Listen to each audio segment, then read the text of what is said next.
The front door was already unlocked. I pushed it open and stepped into the faint scent of citrus cleaner, someone else's, not mine. Then I saw them. Chloe standing in my entryway, like she belonged there with 2 suitcases propped against the wall. Her shoes were off. That annoyed me more than if they'd been on.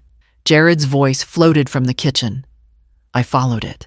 He stood at the counter sipping iced tea from one of my etched glasses, the one with the small crack near the rim I always turned away from. "We're just here for a few weeks," he said, like I'd asked. I hadn't. The condo's under renovation. Water damage or something. This place is basically empty anyway. I looked at the glass in his hand, then back at Chloe, who smiled like this was a favor to me. I placed my keys in the dish. "Did you ask the owner of this house before packing?" He blinked, laughed. "Mom, come on. It's Chloe's home too. My husband's name is on the deed, not hers." But I didn't say that. I didn't need to. Chloe opened one suitcase right there in the foyer. Shoes, makeup bag, chargers. "Where do you want us?" Jared asked already, walking toward the hallway. Not, "Can we stay?" Not, "Do you mind?" Just where. I said nothing as they chose the larger guest room. Watched them carry in bags, hang up jackets, reset the thermostat. 10 minutes. That's how long it took for my quiet to vanish. My bookshelf had been shifted to make space for Jared's work monitor. My favorite chair pulled aside for Chloe's yoga mat. They brought their world in and spread it over mine, assuming the soil was already theirs. I stood at the threshold of the hallway, watching Chloe open my linen closet like it belonged to her, and I realized this wasn't a visit. It was a quiet occupation. The guest room door no longer shuts all the way. Chloe keeps it propped open with one of my cookbooks. I didn't even see which one she chose, only that its spine now has a crease it never had before. By the second day, her hairdryer has claimed the bathroom counter. Jared's laptop cord snakes across the living room floor. And the sunroom. My sunroom is now a workspace. He says it like the word carries authority, like the whole house should bend to accommodate a tech startup. He runs mostly on caffeine and interruptions. The pantry changed next. She said she was reorganizing so things would be more accessible. I found my dry lentils in a decorative jar labeled quinoa. My spices are now in a basket marked Misk. She didn't ask before she moved a single item. Just smiled and said, "Trust me, you'll love it." At night, they laugh in bed with the door open. Chloe calls him babe. Jared tells stories I've never heard before loud enough for the whole hallway to listen. I knock gently just once, and mention the volume. Chloe peeks out with half a smile. "Oh, sorry, Corliss. It's just, you're probably not used to sharing anymore." I nod. Not because she's right, but because I don't trust myself to speak. They don't know the kind of sharing I've done. I shared this house with a man who built it with his own hands. We laid tile together, painted walls until midnight. I once gave up a vacation to replace a leaking roof. I shared space. I shared breath. I shared grief when the chemo stopped working. What they're doing isn't sharing. It's overwriting. I walk to the linen closet half out of instinct. The towels are stacked differently. My robe is missing. In the corner of the closet, Chloe's perfume lingers where mine used to sit. They haven't just filled the rooms. They've started clearing me out. Dinner was bland. Not because of the food. I made the same chicken I've been making for years, but because I could barely taste anything through the noise in my chest. Chloe mentioned it like an afterthought between bites of salad and a sip of my wine. "Oh, and my mom might come stay for a bit. Just a few weeks. Nothing major." She didn't look at me, just kept chewing. Jared nodded without pause. "We figured you wouldn't mind. She can take the smaller guest room. I hadn't said a word about guests. I hadn't agreed to open my doors to more people. But there they sat, offering up space that wasn't theirs to give like hotel staff, deciding where to place the next reservation. I finished eating in silence. Later that night, I went upstairs not sure what I was even looking for. Comfort control proof that I wasn't imagining the slow removal of my own life. The bathroom had new towels, beige thick, and clearly not mine. Mine were folded and stacked on a lower shelf as if they'd been demoted. In the hallway, the bookshelf near the window had been rearranged. Half my hardcovers were missing. In their place sat travel guides and glossy magazines I'd never read. I found my copy of The Winter Garden wedged behind a potted succulent on the floor. In my room, my toothbrush had been moved to a different holder. The pink handle replaced by a sleek silver one I didn't recognize. They hadn't touched the furniture, but somehow everything felt out of place, like the room was being prepared for someone else, someone younger, louder, more permanent. I stood by the window for a long time. The night outside was quiet, but inside, something was shifting, tipping. It wasn't just the space they were taking. It was the assumption that I would step aside to make room. And for the first time, I realized they weren't planning to leave. So I opened the drawer, the one they didn't know I kept locked. The drawer gave a soft click when I turned the key. Still locked, still mine. I pulled it open slowly, letting the weight of the moment settle before my eyes met the folder. I hadn't touched it in months, not since the papers came back from the notary. Everything was there, black ink, clean signatures, quiet finality. After Alan passed, I waited the respectful amount of time before handling the legal matters. Jared didn't ask about it then. I thought maybe it was kindness or grief or just distraction. Now I understand it was assumption. They assumed the house passed to them by default, that because I was quiet, I was also yielding, that my silence meant I'd given up the deed along with my marriage certificate. I lifted the file from the drawer. The paper was crisp, unfolded. My name and only mine sat neatly in the owner box. No joint ownership, no co-signers, no room for misinterpretation. I slid the paper back in, closed the drawer, and locked it again. Downstairs, I could hear Chloe laughing on the phone. Something about brunch reservations and needing more closet space. Jared walked by a few minutes later, talking to someone about installing smart lighting for my house. Without asking, I sat at my desk and opened my email. It felt strange, almost theatrical to type the subject line status of property Harlow residence. I didn't write much else, just a short note to my attorney, confirming that nothing had changed and attaching a copy of the deed for record. I hit send. I didn't feel victorious, just steady. I hadn't set a trap. I wasn't plotting revenge. I just needed a boundary that existed on more than memory. I closed the laptop, stood and walked to the hallway. The light in the guest room was still on. I could hear the rustle of Chloe unpacking something else. I stared at the doorframe a moment too long. She's alone now. She won't mind. But I do. And it was time they knew it. The coffee hadn't even finished brewing when Jared started in. "You're lucky, Mom. You got all this for almost nothing." He gestured vaguely around the kitchen like the house had materialized for free. Chloe and I can barely breathe in this economy. I stirred my oatmeal once then, let the spoon rest in the bowl. "We've been thinking," Chloe chimed in, pouring herself orange juice from the bottle I had opened yesterday. "Maybe this could just be home now for all of us." She said it so lightly, like she was offering a solution, not a declaration. Jared didn't flinch. He leaned back in the chair like the idea had already rooted itself somewhere weeks ago. "It makes sense. The house is too big for you. And we could help out, take care of stuff." I almost laughed. I hadn't seen him take care of a trash bag since he was 16. Instead, I folded my napkin and placed it beside my plate. "Help out." How Jared shrugged. "Groceries, yard work, upgrades. Maybe turn the garage into a gym." Chloe brightened at that.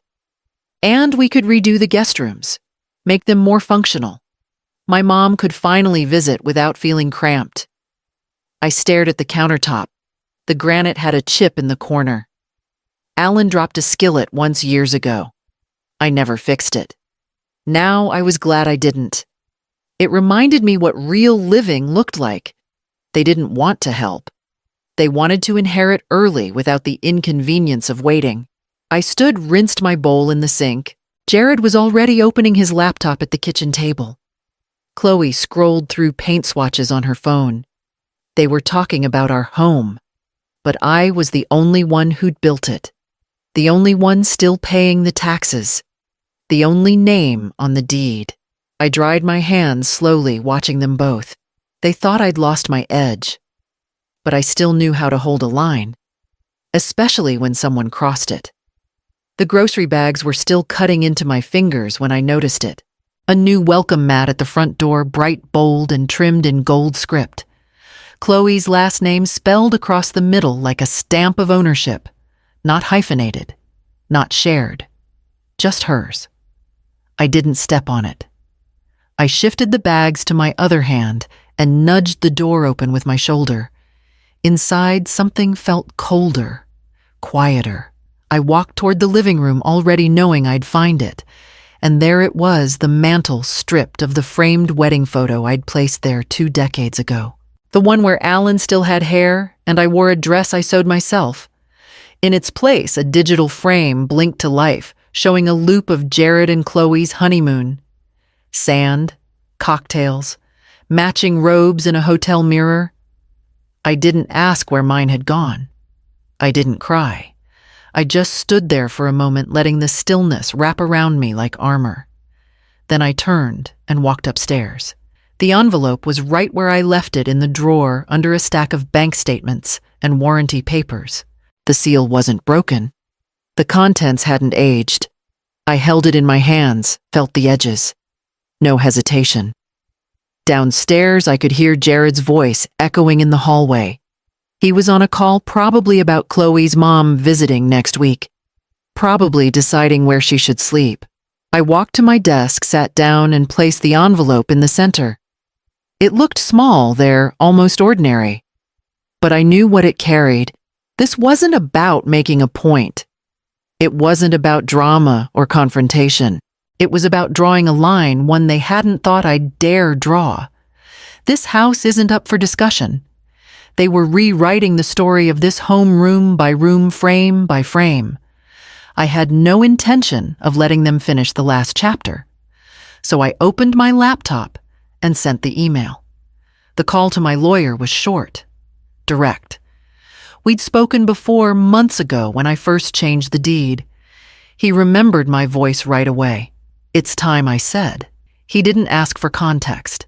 The letter went out that afternoon. By morning, it arrived delivered in one of those thick cream envelopes with gold initials that always signal something official, something final. I saw it slide through the mail slot while I was folding towels in the laundry room. I didn't move. Eventually, I heard Jared's footsteps. Then the rustle of paper. "Mom," he called out. "What? What is this?" I kept folding. Edges to corners. Corners to center. He stepped into the kitchen, envelope in hand, confusion tightening his jaw. "Is this a mistake? Are you serious?" I didn't look up. "You have 48 hours. He laughed. That nervous, dismissive laugh he used to use when he got caught, lying in high school. "You're not actually evicting us. This is some kind of joke, right?" "It's not a joke," I said, reaching for the next towel. "And I'm not evicting you. I'm enforcing my rights as the sole legal owner." His face changed then. I didn't have to see it. I heard it in the stillness that followed. He walked out of the room. There was whispering upstairs. Chloe. Drawers opening and closing. Tension in the air, like something breaking just beneath the surface. Later, I found the envelope left open on the dining table, the deed and clause carefully unfolded beside it. The language was clear. Ownership. Occupancy. Termination with 48-hour notice under personal discretion. I made tea as suitcases began to reappear, this time, not opened, but packed. The digital frame was unplugged. A pair of sneakers sat by the door waiting. Jared didn't come down again until just before dinner. "Is there anything I can say to change your mind?" he asked quietly. I turned off the stove. "I think we've both said enough." And I walked past him into the living room where the mantel sat empty, waiting for my photo to return. The sound of wheels on hardwood came early, just after sunrise. Chloe was dragging the larger suitcase by herself, bumping it down each stair like the house owed her bruises. Jared followed behind, quieter, his shoulders. Rounded, not from the weight of the smaller bag, but from something heavier. Shame, maybe, or just disbelief that I had meant what I said. They didn't speak to me. Chloe muttered something under her breath when she passed the kitchen, but I didn't catch it. I didn't ask her to repeat it. Some words aren't worth retrieving. I stayed at the counter buttering toast with slow, even strokes. The front door creaked open. Suitcases were shoved out. Then the door closed again, harder than necessary. I heard the pause the moment when Jared hesitated. The quiet stretch of air where a goodbye might have gone, or a last attempt to soften things. It never came. Just the sharp clap of the car door. The engine catching. The gravel crunching under tires as they backed out of the driveway I still paid taxes on. Then, nothing. I let the silence settle deep and full. My tea was still warm. I poured it gently, the steam curling in the morning light. The sun touched the far end of the living room, a quiet golden stripe on the floorboards. I walked over and opened the window. For the first time in weeks, I felt air move freely through the house. No perfume, no burnt incense. Just clean late spring breeze brushing through the curtains like an apology. Upstairs, the guest rooms were still. I didn't check them yet. I didn't need to. Instead, I walked to the fireplace and picked up the empty frame they'd left behind. I set it aside and opened the drawer where I kept the old photo of Alan and me, the one they replaced without asking. I placed it back on the mantel. No ceremony, no speech, just a return, and later that afternoon I swept the front porch. Chloe's mat was already in the trash bin. A week passed before I heard the doorbell again. This time there were no wheels scraping the floor, no voices echoing down the hall. When I opened the door, Jared stood alone on the porch, hands empty except for a folded piece of paper he held like he wasn't sure where else to put it. He didn't step inside right away. "Can I come in?" he asked. I moved aside. He walked in slowly, like he was measuring each step, as if the house might reject him if he moved too fast. He sat on the edge of the chair across from me, not the couch, not the armchair Chloe had claimed before. The folded paper stayed in his hands. "I thought I understood what was mine," he said quietly. I didn't. I didn't respond. I didn't need to. The words weren't for me to interrupt. He unfolded the paper. Once then folded it again, never actually opening it. "I kept thinking you'd change your mind. That you'd realize it was easier to let us stay than to fight about it." His voice faltered just enough. "I didn't think about what it cost you." I watched his hands. They were trembling slightly. Not anger. Something closer to regret. "I've been angry all week," he went on. "At you. At myself. At how small it all made me feel." He let out a breath. "But mostly at the fact that I never asked. I just assumed." Still, I said nothing. He nodded to himself as if he'd expected silence.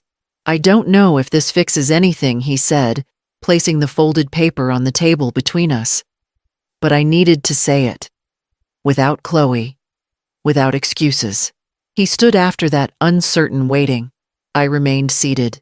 "Thank you for listening," he said finally. When the door closed behind him, I stayed where I was, staring at the letter he left behind, unopened, unclaimed, and waiting in the quiet for what I would choose to do next. I took my time with the mantle. The old photo fit perfectly in its place as if it had never left. I dusted the frame, straightened it, and stepped back. Alan smiled from the glass. I let him. By the end of the week, I'd replaced the curtains.